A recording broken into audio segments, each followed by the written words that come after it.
iba a tener una curva que iba a ser de flujo, esta corresponde a lo que es la inspiración, por eso va a estar positiva. Y a partir de este flujo yo voy a decir, bueno, ¿en qué momento yo voy a dejar de mandar este flujo al paciente?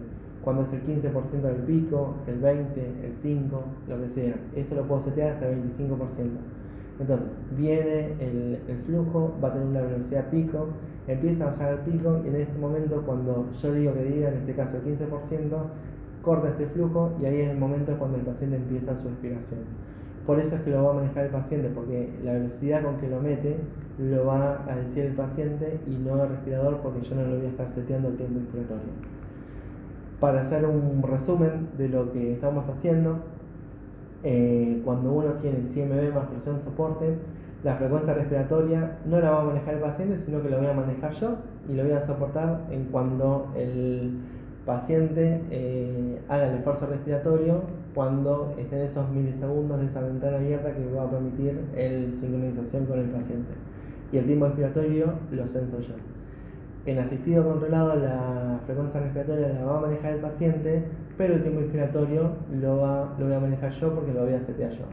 En lo que es la presión soporte, tanto lo que es la frecuencia respiratoria como el tiempo inspiratorio lo va a manejar el paciente, y esta es la manera de mayor sincronización que conocemos por lo menos hoy en día.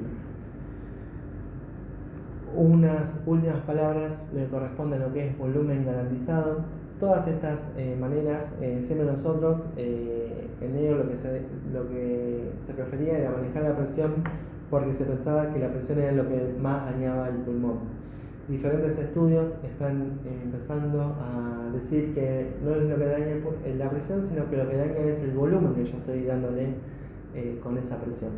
Entonces lo que hace el volumen garantizado es una manera diferente, que lo que voy a hacer es asegurar el volumen que yo le estoy dando al paciente, pero no manejo lo que es la presión del paciente.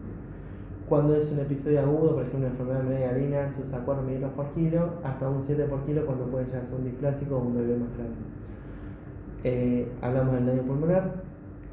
Lo que vamos a hacer es, vamos a setear un volumen deseado, 4 a 7 mililitros por kilo, y se lo sincroniza en la modalidad ventilatoria de lo que yo voy a querer. Entonces, lo que va a pasar con este paciente es, del modo ventilatorio, ya sea CMB, asistido controlado o presión soporte, lo que va a hacer el respirador va a soportar o va a sincronizar dependiendo del modo que yo lo ponga, como estuvimos hablando anteriormente. Y lo que me va a servir cuando yo seteo una presión, como por ejemplo una presión máxima, va a decir, dependiendo de la compliance pulmonar, el paciente lo que va a hacer es usar cierto pico de esa respiración. Ejemplo, si yo seteo un pico de 20 y yo tengo un volumen pulmonar a 4 por kilo y el paciente tiene una enfermedad de melanina, capaz que con 20 de pico me alcance para llegar a ese 4 por kilo. Le paso surfactante, la compliance pulmonar mejora y en vez de usar un pico de 20 va a usar un pico de 15. Entonces, lo que va a pasar con este paciente es que se va a bajar la presión necesaria del respirador automáticamente. Esto es lo que me estabas diciendo. Yo tengo, por ejemplo, enfermedad de melanina, necesito este pico para mover el volumen que estuvimos hablando a 4 por kilo. Yo le paso un surfactante, por ejemplo, esa compliance pulmonar mejora y yo voy a pasar un 4 mililitros por kilo, en vez de usar un 20 de presión, utilizo un 15 de presión. Si yo seteo un 20 y por ejemplo el paciente necesita un 25, me va a sonar una alarma diciéndome necesito más presión para el volumen que vos me estás seteando.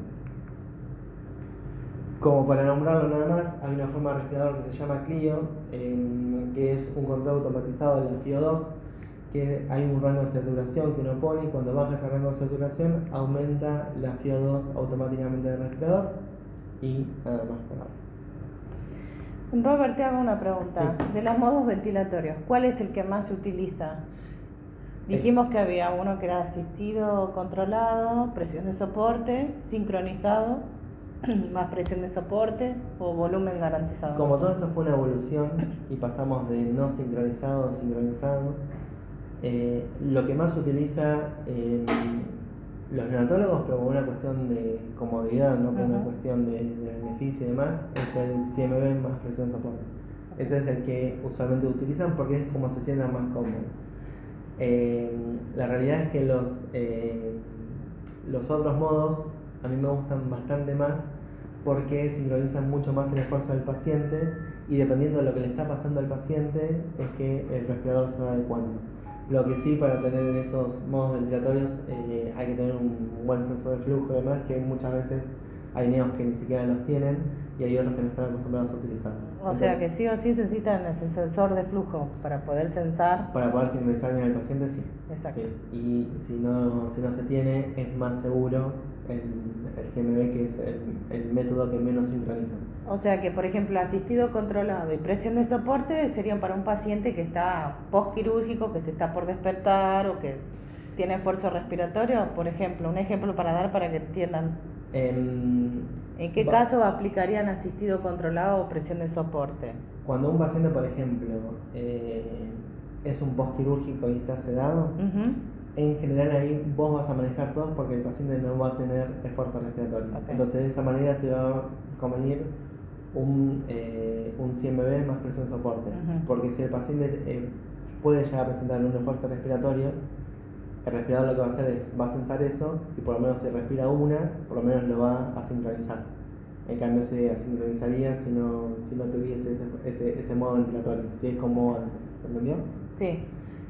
Los otros dos modos, ya sea asistido controlado o presión de soporte, es para aquellos pacientes que tienen respiración espontánea y uno piensa de que lo puede extubar. Lo quiere destetar rápidamente. Claro. De eso. Listo. ¿Les parece? Ok. ¿No? Listo. Bueno, por acá terminamos esta primera parte y ahora después vamos a volver con la parte práctica.